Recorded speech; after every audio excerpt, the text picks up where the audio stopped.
नमस्कार, hot talk India में आपका बहुत बहुत स्वागत। मैं हूं दिवाकर विक्रम सिंह।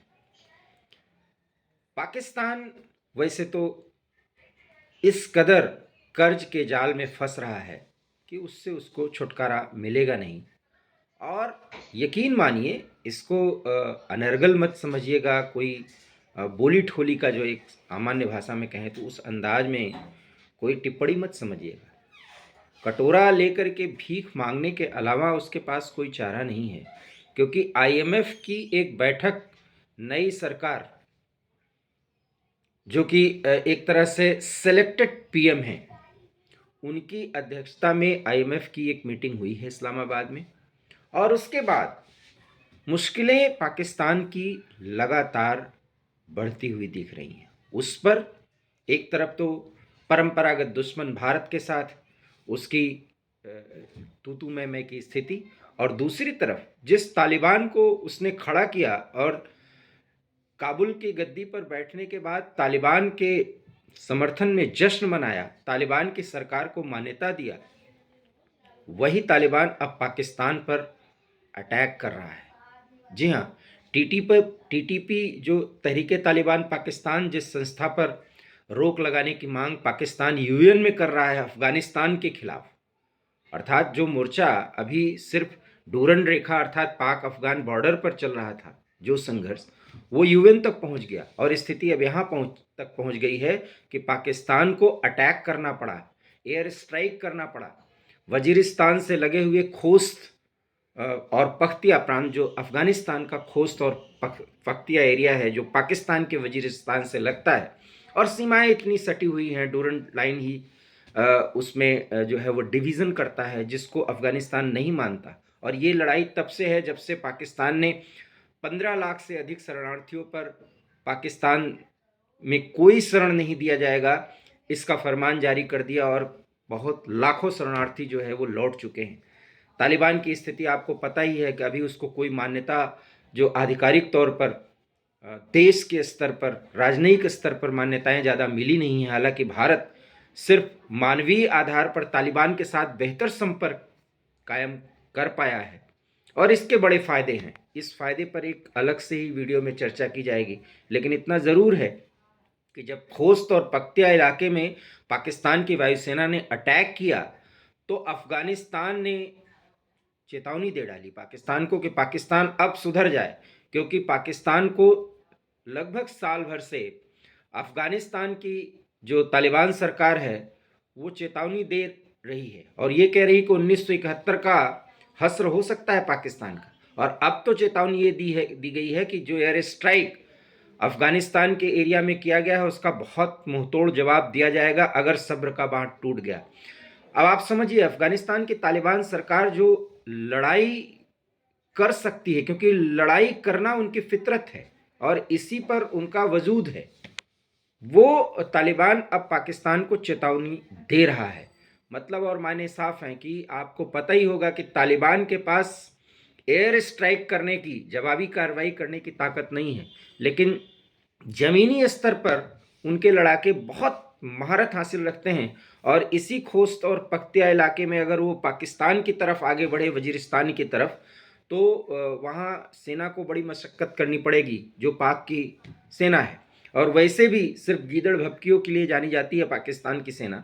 और ये हम आपको बता दें कि जो नए राष्ट्रपति अभी पाकिस्तान के बने हैं, आसिफ अली जरदारी साहब, जब तहरीके तालिबान पाकिस्तान की तरफ से एक स्ट्राइक किया गया था, एक अटैक किया गया था, स्ट्राइक अटैक जो भी आप मान लें, उसमें पाकिस्तान पुलिस क्षेत्र में, परिक्षेत्र में हुआ था, और पाकिस्तान के 8 से 10 जो सुरक्षाकर्मी थे वो शहीद हुए थे। उसके बाद पाकिस्तान के राष्ट्रपति ने कसम खाई थी, नए प्रधानमंत्री जो अभी फ़िलहाल किसी भी स्थिति में नहीं है, शहबाज शरीफ, सिवाय ये कि वो किसी तरह से मैनेज करें पाकिस्तान के लोगों की समस्याओं को सुलझाने का। हालांकि वो सुलझती हुई नहीं दिख रही, क्योंकि एक कर्ज को चुकाने के लिए आईएमएफ कर्ज दे रहा है, तो महंगाई की स्थिति बिल्कुल सीमा पार जाने ही वाली है।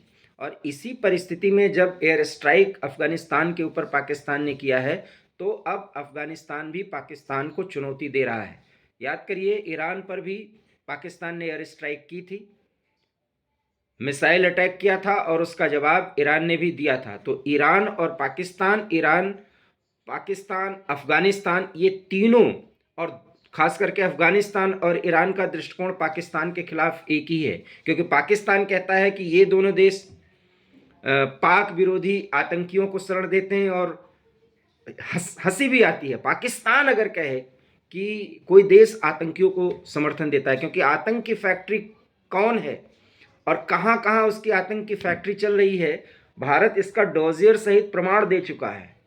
और पीओके में जो स्थिति बन रही है उसमें भी अब साफ हो जाएगा कि जिस तरीके से ट्रेनिंग कैंप्स चल रहे थे उसका भी हिसाब किताब करने का समय आ गया है। जरा ये चुनाव बीतने दीजिए, वो स्थिति तो अब आने वाली है, क्योंकि सब कुछ खिचड़ी बहुत अच्छे तरीके से पक रही है। और पाकिस्तान ऑक्युपाइड कश्मीर, जिसे वो आज़ाद पाकिस्तान का क्षेत्र कहता है, आज़ाद कश्मीर कहता है, वहाँ का क्या हश्र होने वाला है, वहाँ की स्थिति क्या है और वहाँ के लोग किस तरीके से पाकिस्तान के विरोध में उठ खड़े हुए हैं, ये किसी से छिपा नहीं है। ऐसे में पाक अफगान बॉर्डर पर जो डूरन रेखा जो दोनों को बाइफरकेट डिवीज़न करती है, दोनों के सीमाओं को, उसमें अफगानिस्तान की तालिबान सरकार जिस तरीके से आक्रामक हो रही है, पाकिस्तान की मुश्किलें बढ़ रही हैं। इधर ईरान और पाकिस्तान जो है वो टेंस स्थिति में है। भारत के साथ जो स्थिति चल रही वो आपको पता ही है, उस पर ज़्यादा चर्चा करने की ज़रूरत नहीं है।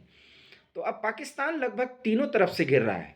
आईएमएफ का लोन मिल गया तो अमेरिका भी इन सब स्ट्राइक्स को लेकर के अपने बयान देगा, और अमेरिका इस तरह का बयान दे करके पाकिस्तान को चीन के चंगुल से दूर करना चाहता है। कितना कर पाएगा ये देखना दिलचस्प होगा, क्योंकि सीईपीसी, जिसे सीपैक कहते हैं, चाइना पाकिस्तान इकोनॉमिक कॉरिडोर, जिस पर चाइना ने काम बंद कर दिया था, क्योंकि पाकिस्तान के पास कोई आगे का एजेंडा ही नहीं है कि कैसे चीन से वो बिकेगा।